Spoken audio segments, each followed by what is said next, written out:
Pierre Richard et Christophe Duturon, merci. Merci d'être là. Et d'autant plus un grand merci, Pierre Richard, qu'on est samedi après-midi et ce n'est pas un jour de relâche. Parce que à 19h, lever de rideau, vous êtes sur la scène du mardi au samedi, donc aujourd'hui vous y serez, de la Pépinière Opéra, pour jouer l'adaptation de Franchise Postale, ce livre qui vient de sortir, lui, au Cherche Midi, et dont vous avez cet après-midi le plaisir d'avoir les deux auteurs. Voilà, deux auteurs, mais deux amis, non ? C'est pas simplement deux auteurs. Oui, on a d'abord été amis avant de savoir qu'on travaillerait ensemble. Et puis on est devenus tellement proches l'un de l'autre, comment dirais-je, dans nos goûts, dans nos affinités, qu'on a fini par écrire un livre qui s'appelait Détournement de mémoire, et un deuxième. Christophe Duturon, je tiens d'ailleurs à le dire, sans moi le livre n'existerait pas, mais sans lui non plus. Mais c'est d'abord la rencontre d'un amoureux de Pierre Richard, d'un fan. Mais complètement, et c'est ce qu'on raconte au début du livre d'ailleurs. C'est même ma génération, Pierre Richard, c'est celui dont on pouvait regarder le film jusqu'au bout. Parce que pour les autres, c'était au lit à 10h par exemple, et donc j'ai vu une quantité incroyable de débuts de films dont je ne connaîtrai jamais la fin. Et quand il y avait Pierre Richard à la télé, là on avait le droit de veiller un petit peu. Donc il avait une place à part. Et puis après, avec le temps, à l'adolescence, je m'identifiais davantage à lui qu'au super-héros, pour des raisons évidentes. et arrivé à la fac, j'ai voulu faire un travail sur ces films en le replaçant dans l'hérédité burlesque, dans la lignée des Tex et Tati. Et donc j'ai découpé une photo dans un journal télé quelconque sur laquelle on le voyait sur le pont de sa péniche avec derrière l'Assemblée nationale et la Tour Eiffel. Et proche du pouvoir. Ça lui ressemble, proche du pouvoir. C'est bien sûr. C'est complètement le genre. C'est lui. Et je suis allé à Paris pour la première fois, tout le Lot-et-Garonnais que j'étais, un peu perdu, et je me suis assis devant la péniche. Oui, et puis vous avez voulu venir, et puis on vous a pas dit de venir tout de suite, et puis après on vous a dit de venir. Et en fait, il a ouvert la porte et il l'a jamais refermée, quoi. C'est-à-dire que j'ai commencé à lui parler de ma façon de voir ses films, mais sans envisager de collaboration du tout. C'est venu après. Je travaillais sur d'autres choses, je gagnais ma vie avec il y avait un gars, une fille, Canteloup, tout ça. Et c'est uniquement une fois que je gagnais ma vie que j'ai pu envisager de travailler avec Pierre, parce que je voulais pas tout mélanger. Logiquement, vous devriez toujours être en train de faire des arabesques, de faire des ciseaux en l'air, de danser sur une musique de Béjart. Et puis peut-être qu'il n'y aurait jamais eu la carrière cinématographique si Brassens n'était pas passé par là. Oui, c'est lui qui m'a stoppé dans mes ambitions de danseur. En fait, je ne pensais pas non plus être danseur, je ne sais pas ce que je pensais être. Il se trouve que j'ai passé une audition chez Béjart, où j'ai fait n'importe quoi. Déjà, mais tellement n'importe quoi qu'il en était subjugué. Oui, il m'a dit ça, j'ai jamais vu. J'ai grimpé au rideau, j'ai fait des sauts périlleux en arrière, j'ai écarté les jambes, le grand écart, je me remontais, rien comme soulevant tout. Enfin bref, il m'a dit, je vous prends. Et c'est là que j'ai commencé à me dire, mais j'ai jamais fait de danse. Et puis je suis arrivé à la maison et Victor Lanoux m'appelle en me disant, Victor Lanoux, comédien que vous connaissez, m'a appelé en me disant, Brassens nous prend à Bobino dans son spectacle. Alors j'étais dit, qu'est-ce que je fais ? Et j'ai choisi d'aller avec Victor à Bobino et j'ai abandonné Béjart. Heureusement, parce qu'à cette heure, en tant qu'acteur, je joue toujours. Oui. Je ne sais pas si en tant que danseur, je serai encore là. C'est plus dur. C'est une belle aventure, Brassens, et je trouve que vous avez... il faut le dire, parce que c'est un livre qui, logiquement, est consacré à Pierre Richard. Et en fin de compte, ce livre, il est fait... Vous avez trouvé un moyen d'écriture génial, c'est-à-dire que c'est un autoportrait grâce à une correspondance. Ce sont... les admirateurs. Alors c'est vous, c'est moi qui avons pu envoyer ces lettres. Et puis, on n'est pas très malins, ceux qui avons envoyé les lettres. Soyons clairs quand même, on est d'accord ?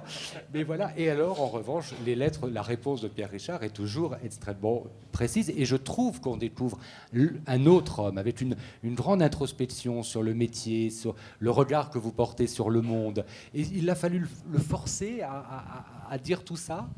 C'est un peu la raison d'être de ce procédé, si on peut dire. Il fallait un alibi ludique pour que Pierre s'autorise à parler de lui. Parce que c'est une pudeur naturelle qui l'empêche d'aller au fond des choses auprès des autres, comme si ça allait forcément les ennuyer.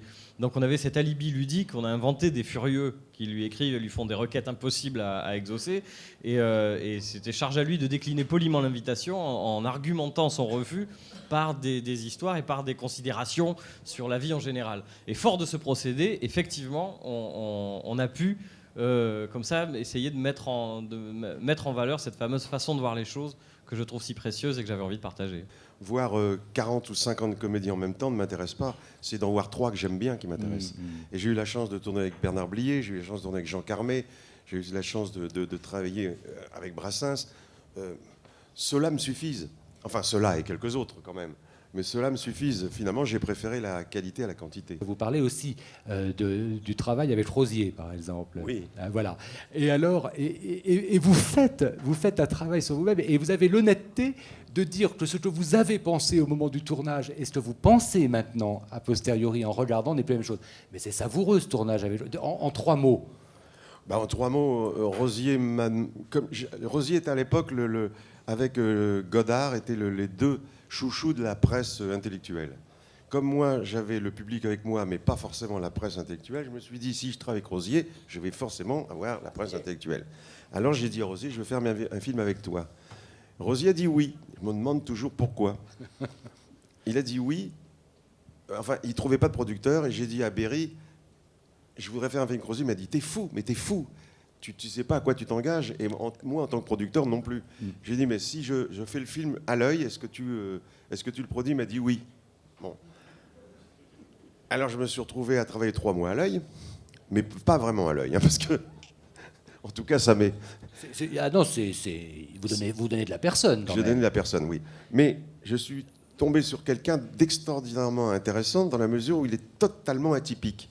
C'est-à-dire que je n'avais pas de scénario, il nous donnait le texte le soir, j'étais avec Jacques Villeray, ou des fois le matin, des fois on tournait 14 heures de suite et des fois on faisait rien pendant 2 jours. Je devais rester 1 mois et demi, j'y suis resté 3 mois. Et puis, alors, et vous dites, et en même temps, bon, c'était génial, parce que le pari était réussi pour vous, puisque c'était aussi d'aller chercher ces critiques, de ces critiques de théâtre merveilleuses qui encensent les acteurs. D'ailleurs, vous dites d'ailleurs que sur 10 acteurs, s'il y en a 9 qui parlent juste, celui qui va s'en sortir avec les lauriers, c'est celui qui parle faux, généralement. C'est un peu ça, le monde des critiques aussi. Non, mais tout le monde en prend un peu plein la gueule, quand même, soyons clairs. J'avais remarqué que des fois, des types qui jouent faux, on faisait attention à lui parce que ça faisait une fausse note. Une fausse note, ça s'entend. Tout le monde faisait talalatin, ça s'en bon, on connaît. Ça va. Mais talalatin, on fait tiens, qu'est-ce qui se passe? Oui. Et on dit tiens, c'est intéressant celui-là. Alors c'est vrai que des fois, quand quelqu'un parle faux au milieu des gens qui parlent juste, on n'entend que lui. Christophe Duturon, puisque vous êtes le metteur en scène de Franchise Postale, il est comment alors? Facile? Est-ce qu'il arrive à l'heure en répétition? Est-ce qu'il fait ce qu'on lui demande de faire? Est-ce qu'il écoute son metteur en scène? Voilà. C'est à un point vertigineux. C'est une espèce d'humilité panique presque. Une envie de faire les choses comme il faut. Mais sinon, je pense que je pourrais pas le mettre en scène. Si je peux m'autoriser à dire non, on va plutôt faire comme ça, à choisir, à décider, puisque c'est ce que veut la fonction, c'est parce que Pierre ne me fait jamais peser le fait qu'il est Pierre Richard. Donc on parle, on discute, on est dans une espèce d'émulation avec l'envie de faire le meilleur spectacle possible. Et s'il y a un patron dans cette aventure, c'est le spectacle. Donc il est d'une extrême humilité et donc bosseur. J'ai que des éloges à faire aussi. Le public attend quelque chose de vous que vous Oui, n'êtes pas forcément? Oui, forcément, il attend quelque chose de moi et parfois il est déçu parce que je ne suis pas une image stéréotypée. J'ai aussi des chemins à moi, des chemins de traverse sur lesquels il ne m'attend pas ou sur lesquels il n'a pas envie de m'attendre. Mais je ne vais pas non plus me priver de mon plaisir de vivre. Je ne suis pas le style d'acteur qui tourne autour du téléphone en train d'attendre un travail. Hein. Je suis un vrai paresseux. Je suis un paresseux qui a travaillé beaucoup. Mais ça a toujours marché. Il y a eu des années de galère, de jeunes comédiens. Ah oui, au début, j'ai eu des années de galère, oui. Je veux dire, forcément, mais je ne connais pas d'acteur qui n'en ait pas eu. J'ai eu des années de galère. Je me souviens de Jean-Pierre Darras, qui était mon professeur, m'a dit, tu vas voir, il faut 10 ans pour arriver. Et encore, il y en a qui n'y arrivent pas, mais 10 ans, c'est 10 ans quand même. Donc c'est 10 ans de galère. Mais j'ai eu la chance de faire du cabaret. C'est comme ça que j'ai travaillé avec Brassens. Avec Victor Lanoux, on faisait des cabarets où finalement on se retrouvait tous. Jean-Yann, Dufilo, Bedos, tout le monde se retrouvait dans ces petits cabarets de rive gauche.